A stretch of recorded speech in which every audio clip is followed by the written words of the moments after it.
Boaz యొక్క భార్య కాలేదు. దానియేలు బబులోనికి వెళ్ళకపోతే ప్రధానమంత్రి కాలేడు. పేతురు యెరూషలేముకి వెళ్ళకపోతే ఆ శిష్యులతో పాటు నిలబడి కొన్ని వేల మందికి వాక్యం ప్రకటించలేడు. అపోస్తలుడైన పౌలు అంటే తార్సువాడైన సౌలు గమాలియేలు పాదాల దగ్గరికి వెళ్ళకపోతే ప్రభు యొక్క కార్యక్రమానికి ముందుకు రాలేడు. బహుశా భగత్ సింగ్ గారు కూడా కెనడాకి వెళ్ళకపోతే రక్షించబడిన వాడు కాడేమో. దేవుని ఉద్దేశాలు అనంతం, ఎవరికి తెలిసేవి? దేవుడు ఎవరిని ఎలాగ దర్శించి తీసుకొని వస్తాడో మనకు తెలియదు. అలాగ తీసుకురావటానికి సిద్ధంగా ఉన్నాడు. Be ready.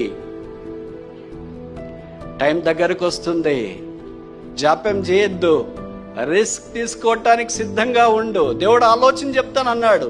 అది చదువులో కావచ్చు, ఉద్యోగంలో కావచ్చు, రీలొకేషన్లో కావచ్చు, ఫ్యామిలీ సెటిల్మెంట్ కావచ్చు, సేవ కావచ్చు, పరిచర్య కావచ్చు, ఇంక ఏ పరిచర్య అయినా కావచ్చు. దేవుడు మనకు ఆలోచన చెప్తాను. మనకి ఎవరికి ఆలోచనలు రావు, వచ్చినా కూడా అవన్నీ రాంగ్.